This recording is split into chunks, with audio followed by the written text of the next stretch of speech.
Alors que nos voix s'unissent à celles des anges, répands sur nous ton esprit, ta puissance.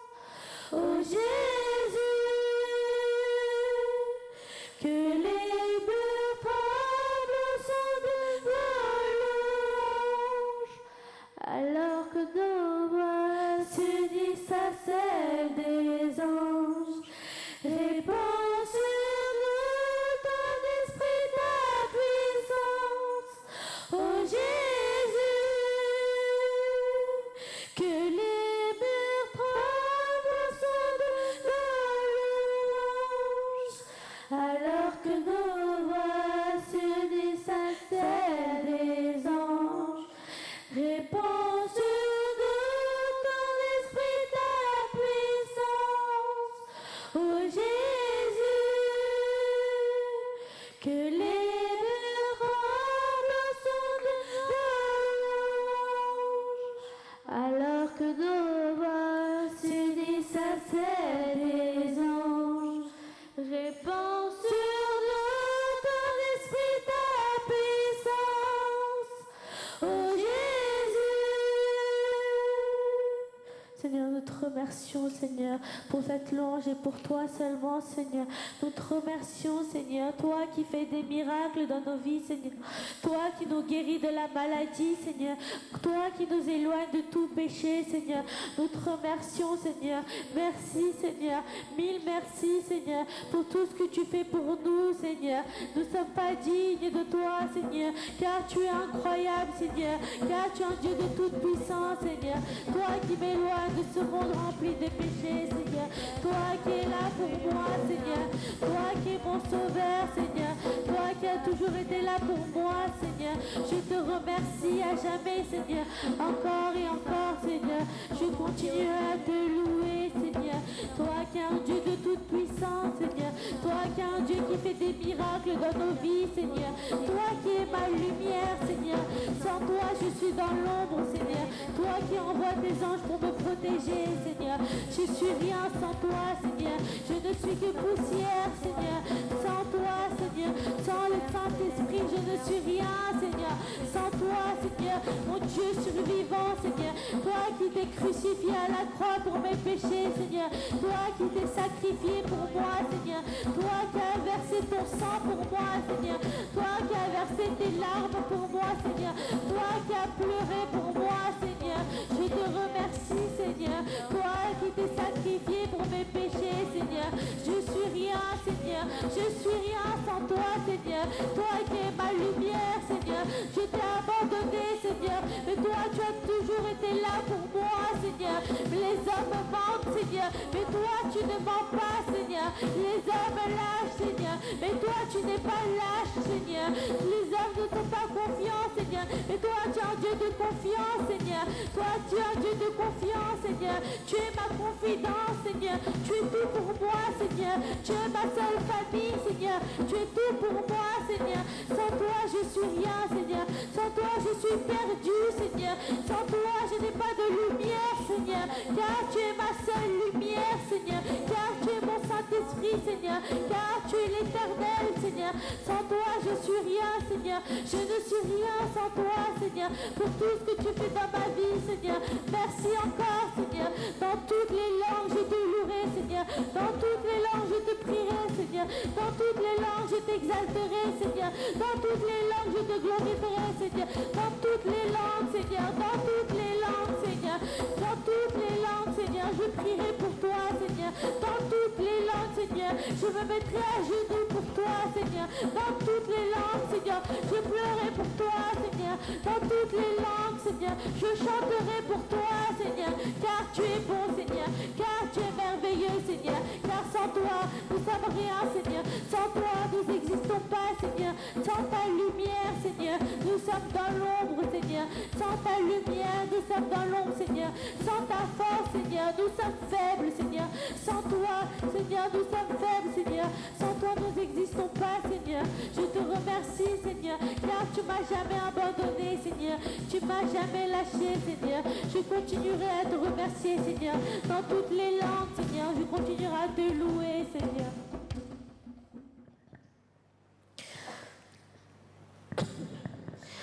உள்ள நிறைவோடு உம்மை துதிப்பேனே என் இயேசுவே உமக்கு ஆராதனை மன நிறைவோடு உம்மை தொழுவேனே அன்பு நேசரே உமக்கு ஆராதனை ஆராதனை ஆராதனை ஜீவனான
remercions, Seigneur. Sans toi, nous sommes rien, Seigneur. Sans toi, nous n'existons pas, Seigneur. Sans ta lumière, Seigneur, nous sommes dans l'ombre, Seigneur. Sans ta force, Seigneur, nous sommes faibles, Seigneur. Sans toi, nous n'existons pas, Seigneur. Sans toi, nous sommes que poussière, Seigneur. Toi qui m'as donné ton Saint-Esprit, Seigneur. Toi qui m'as donné ton onction, Seigneur. Toi qui m'as donné ta lumière, Seigneur. Dans ton Saint-Temple, Seigneur. Brûle en nous, Seigneur. À travers cette louange, Seigneur. À travers cette prière, Seigneur. Brûle en nous, Seigneur. Agis en nous, Seigneur. Que ton Saint-Esprit se répande, Seigneur. Dans ton Saint-Temple, Seigneur. Que ton Saint-Esprit se répande, Seigneur. Que ton Saint-Esprit brûle nos cœurs, Seigneur. Que ton Saint-Esprit agisse, Seigneur. Dans toutes les langues, Seigneur. Nous allons prier pour toi, Seigneur. Dans toutes les langues, Seigneur. Nous allons t'exister, Seigneur. Nous allons t'exalter, Seigneur. Nous allons t'exalter, Seigneur. Nous continuerons à te louer, Seigneur. Nuit et jour, Seigneur. Car tu es notre Sauveur, Seigneur. Nous te remercions, Seigneur, pour tout ce que tu vas faire aujourd'hui, Seigneur. Pour les miracles que tu vas faire aujourd'hui, Seigneur. Pour ta parole, Seigneur. Pour la parole que tu vas nous donner aujourd'hui, Seigneur. Nous te remercions, Seigneur. Au nom de Jésus-Christ. Amen. On va tout de suite prendre un verset. 1 Corinthiens 13, 4 à 6. La charité est patiente, elle est pleine de bonté. La charité n'est point envieuse. La charité ne se vante point, elle ne s'enfle point d'orgueil. Elle ne fait rien de malhonnête, elle ne cherche point de son intérêt, elle ne s'irrite point, elle ne soupçonne point le mal. Elle ne se réjouit point de l'injustice, mais elle se réjouit de la vérité. On va s'arrêter là. Aujourd'hui, on va parler de la charité. En d'autres mots et en mots plus simples, on va parler d'amour. Comment Dieu il nous montre cet amour? Vous avez déjà été dans des relations, que ce soit amicales, avec vos parents, avec vos frères et sœurs, et n'importe qui autour de vous, vous êtes dans une relation. Vous lui montrez un certain amour.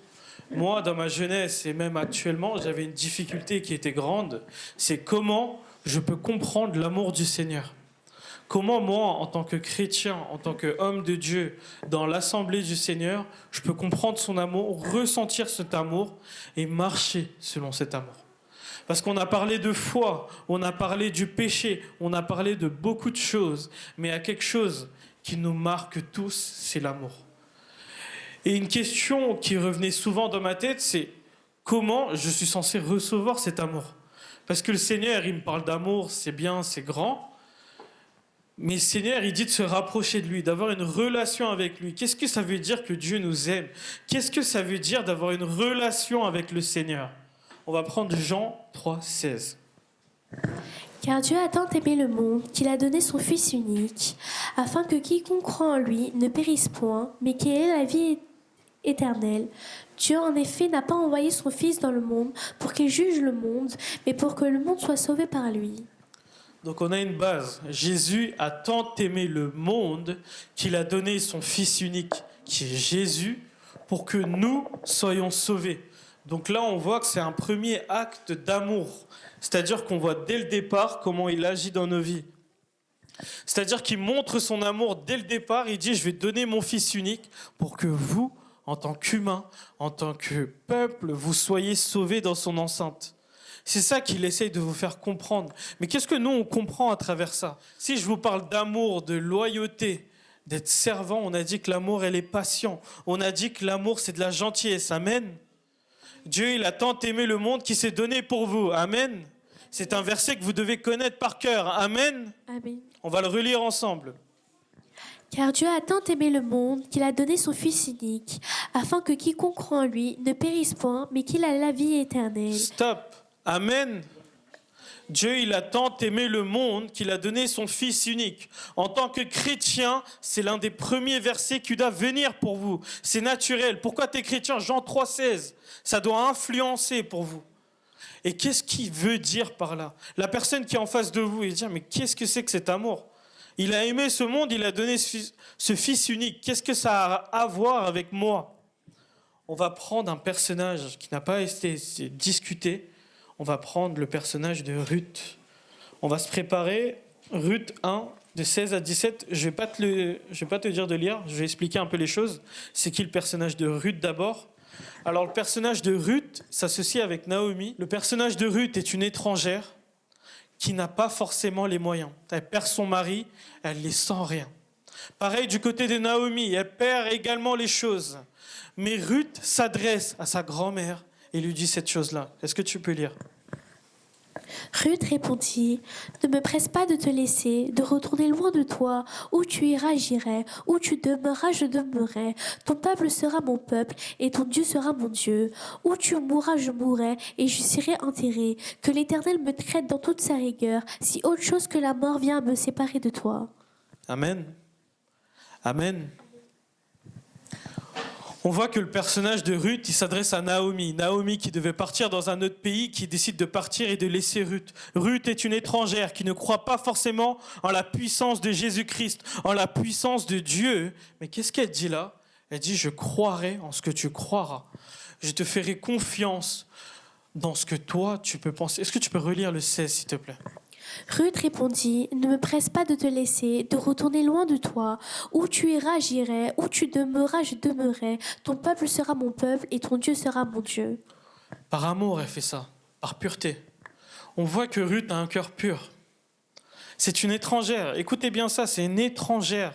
C'est comme si quelqu'un que vous ne connaissez pas vous dit ça. Par devoir, par pureté, par amour. Où tu iras, j'irai. Où tu demeureras, je demeurerai. Ton peuple sera ton peuple et ton Dieu sera mon Dieu. Elle ne croit même pas en Dieu. Mais elle fait ça par amour. Elle suit Naomi, elle fera confiance en Dieu. Elle aura victoire dans l'Éternel. Parce qu'elle retrouvera un mari. Elle retrouvera la voie. Par la force qu'elle est te donnée, par l'amour, la pureté. Et en cette confiance en ce Dieu qui vous a donné cette vie éternelle, elle se redressera. Elle ira sur le bon chemin. Tout ça par son amour. Où tu iras, j'irai. Ton Dieu sera mon Dieu. Je pense que c'est une situation que vous voudrez avoir quand vous donnez un flyer, quand vous annoncez la parole de Dieu, à quel point c'est beau si la personne en face de vous, elle dit « ton Dieu sera mon Dieu ». C'est quelque chose qui est fort, c'est quelque chose qui se crée à partir de la confiance et de l'amour. On voit que cette étrangère est devenue une alliée. On voit que l'amour crée un changement. Et maintenant, moi je vous le dis, ça c'est un côté humain qu'elle a eu de l'humain vers Dieu. Mais qu'en est-il de Dieu vers l'humain ? On va prendre Genèse 17. Lorsque Abraham fut âgé de 99 ans, l'Éternel apparut à Abraham et lui dit « Je suis le Dieu Tout-Puissant, marche devant ma face et sois intègre. J'établirai mon alliance entre moi et toi et je te multiplierai à l'infini. » Stop. On voit que là, Dieu il parle d'une alliance envers Abraham. Et on va revenir au chapitre 16, on va prendre le verset. On ne va pas prendre de verset, je vais vous expliquer Genèse 16. Est-ce que tu peux juste lire le début de Genèse 16, s'il te plaît ? Sarai, femme d'Abraham, ne lui avait point donné d'enfant. Elle avait une servante égyptienne nommée Agar. Et Sarai dit à Abraham, « Voici l'Éternel m'a rendu stérile. Viens, je te prie, vers ma servante.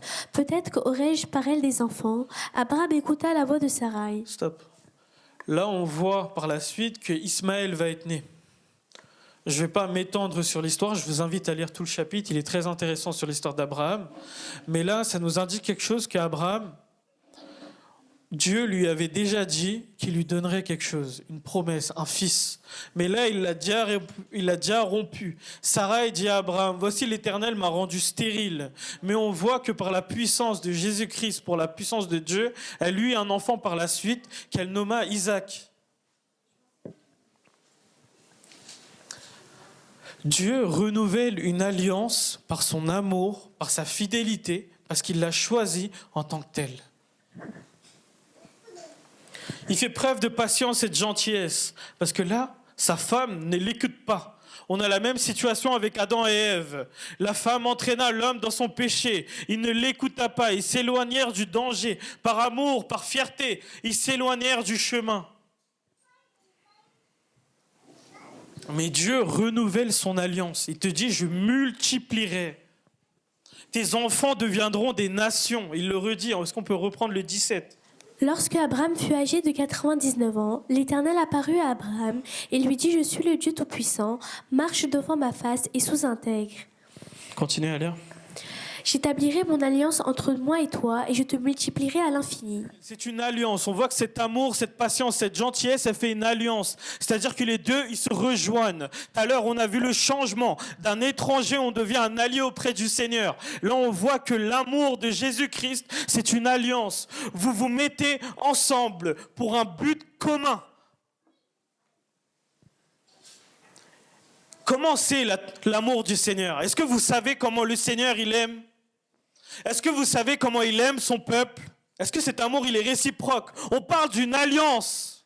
Vous êtes ensemble sur le même bateau et vous n'arrivez pas à voir en face. Et Isaïe 49:15. Une femme oublie-t-elle l'enfant qu'elle allait? N'a-t-elle pas pitié du fruit de ses entrailles? Quand elle oublierait, moi je ne voici, je t'ai gravé sur mes mains, tes murs sont toujours devant mes yeux. Qu'est-ce qu'il dit là? L'Éternel aime comme une mère, même quand ta mère t'oubliera, même quand ton père te mettra au sol, même quand tes frères et sœurs t'oublieront, l'Éternel reste fiable. On compare ici l'amour de l'Éternel à l'amour maternel, un amour qui est là depuis le départ, car une mère est là depuis la naissance de son fils. Elle participe à la construction, à le fait qu'il grandisse par son amour, par sa puissance. L'amour de Dieu est tel.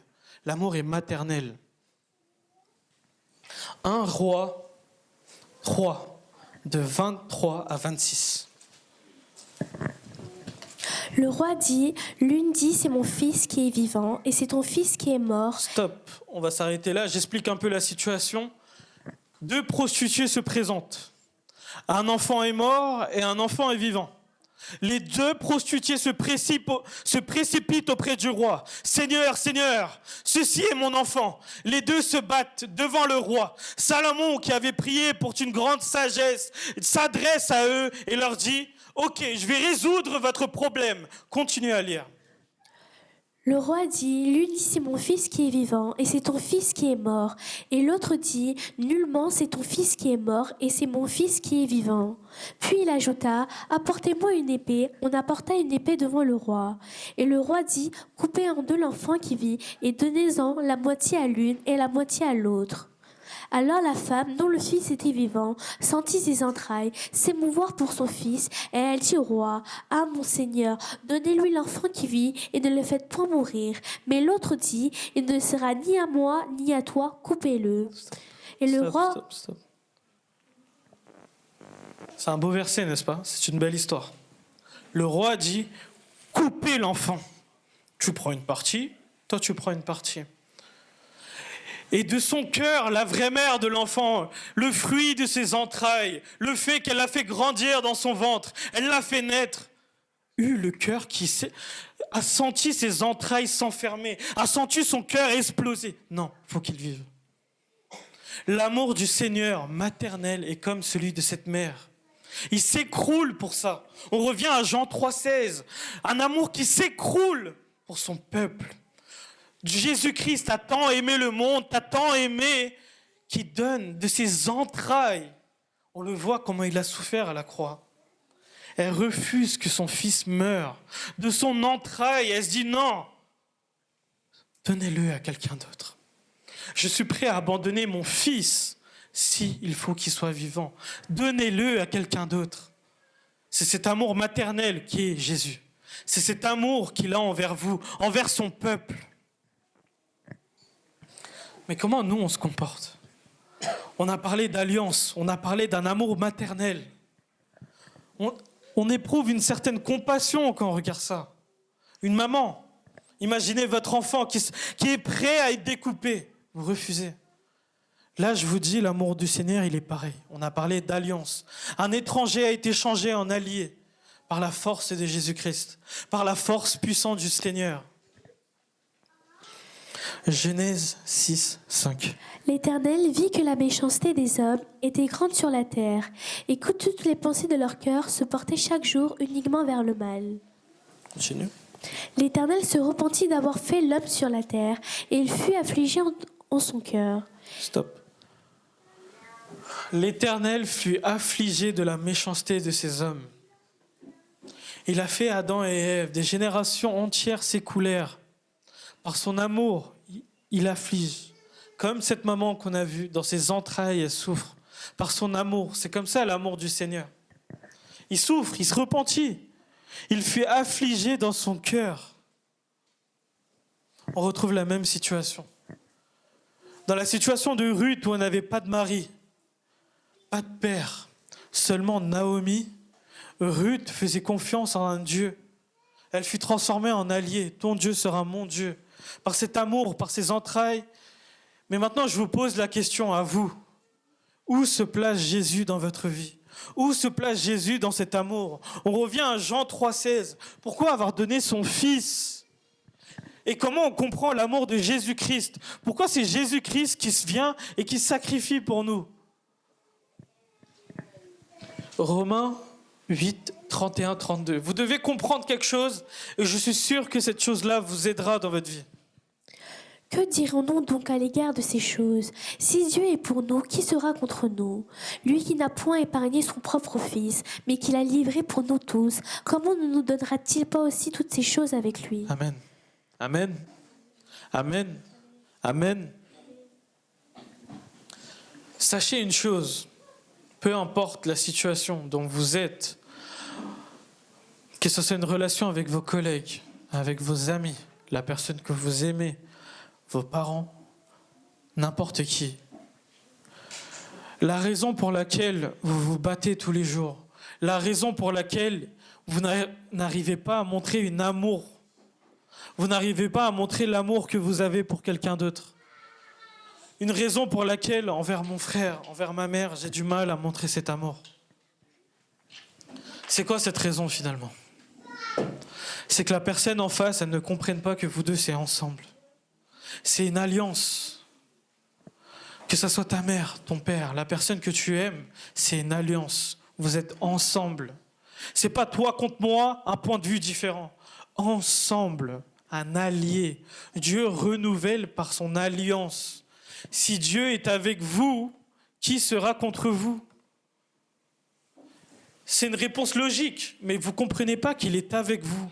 Pour comprendre cet amour, il faut détruire les différences. Il faut se mettre dans la tête que Jésus, il est à côté et qu'il m'aime. Et c'est là que ça va rentrer. C'est là que vous allez ressentir l'amour puissant de Jésus-Christ. À partir du moment où tu le mets devant toi, tu ne comprendras pas l'amour. Parce qu'il pourra te dire « je t'aime », mais toi, tu as autre chose en tête. Mais là, on parle d'une alliance. On parle d'une alliance. Vous êtes ensemble sur un même problème, sur un même amour. Et une alliance, ça signifie ça. Vous êtes ensemble dans cet amour. Matthieu 18, 12. Que vous ensemble, si un homme a 100 brebis et que l'une ne ses égare, ne laisse-t-il pas les 99 autres sur les montagnes pour aller chercher celle qui s'est égarée ? Et s'il la trouve, je vous le dis en vérité, elle lui cause plus de joie que les 99 qui ne sont pas égarés. Amen. Je pense que c'est une parole qui est très forte. On a parlé notamment du pécheur. On a parlé du pécheur qui s'est perdu. Il a 99 brebis.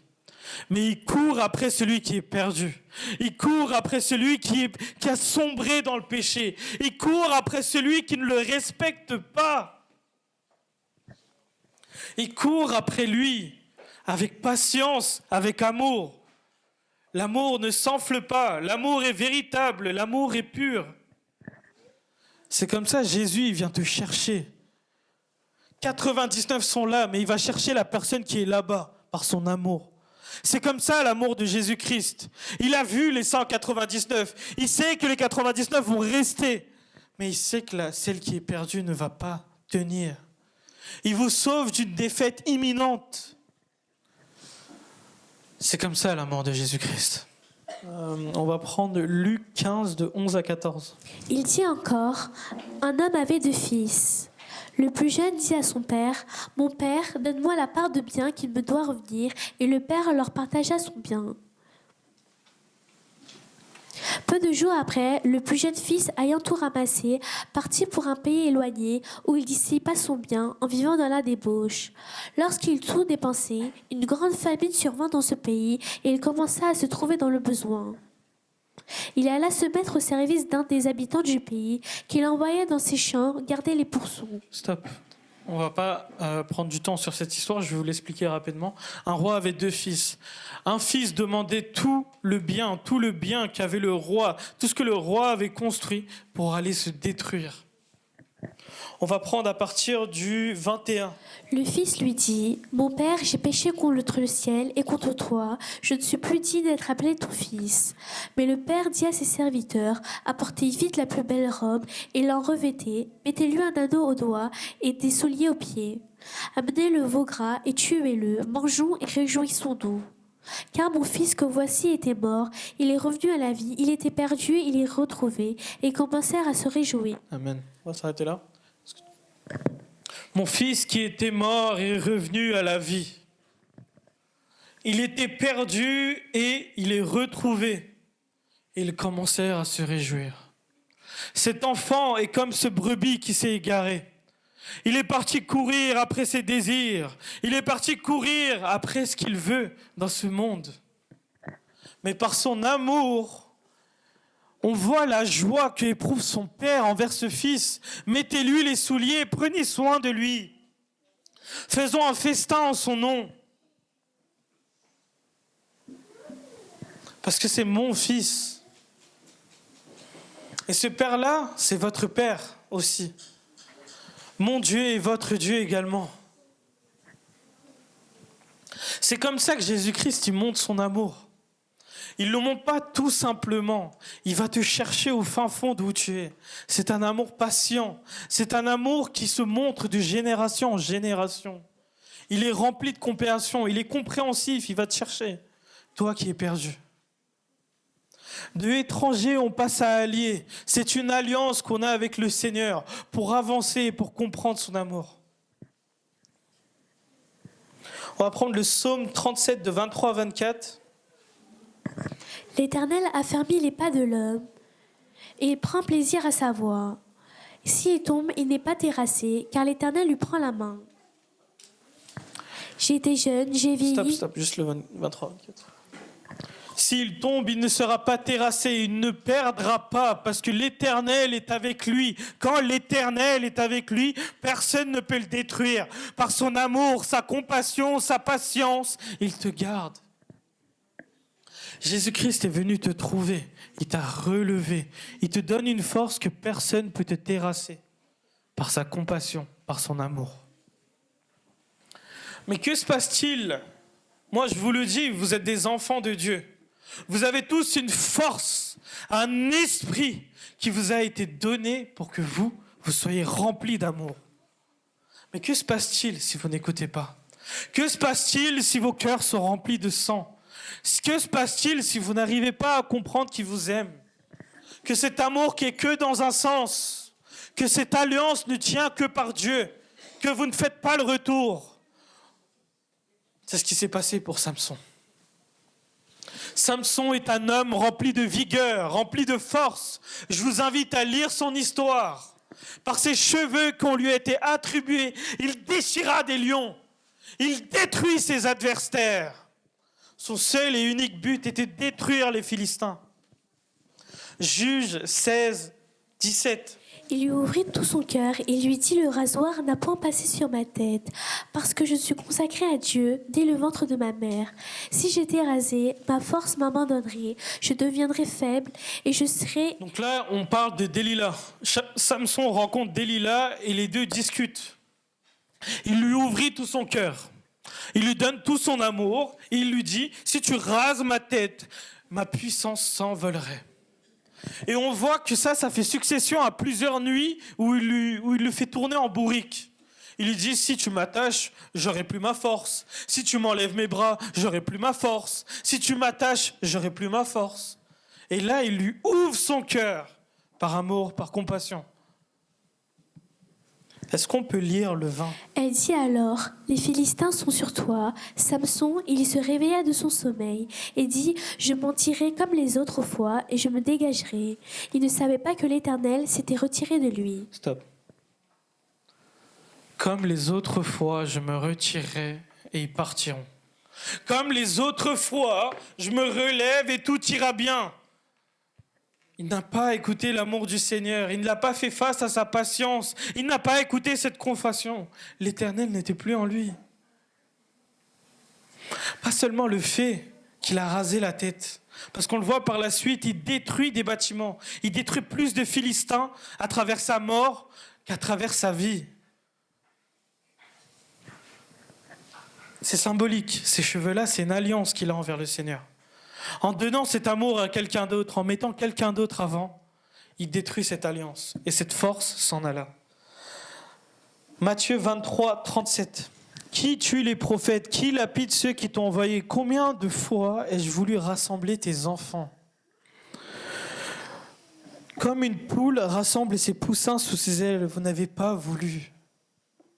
Combien de fois il va vous appeler?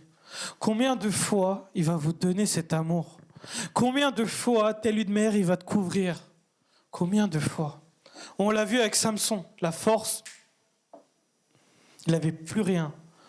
Parce que l'amour, il ne l'a pas compris. Cette alliance, ce changement de étranger à allié que Ruth a compris, ton Dieu est mon Dieu, où tu iras, j'irai. Il ne l'a pas compris. On lui rasa la tête, la force s'effondre. Cette alliance n'existe plus. Dieu n'est plus à tes côtés parce que tu n'as plus cette alliance. Tu ne comprends pas cet amour. Tu ne comprends pas qu'il est avec toi.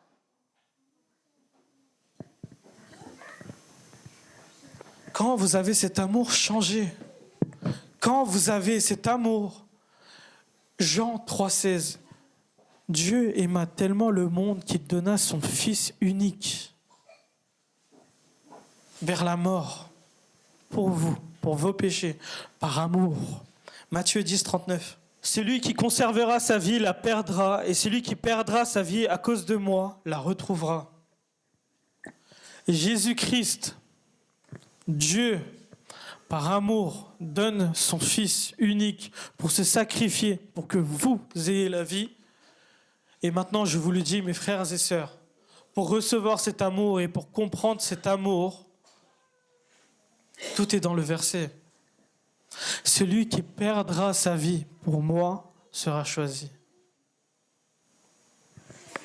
Jean 3,16. Dieu a tant aimé le monde qu'il donna son Fils unique. Celui qui perdra sa vie pour l'éternel. Vous voyez, ça marche dans les deux sens. Il y a un changement.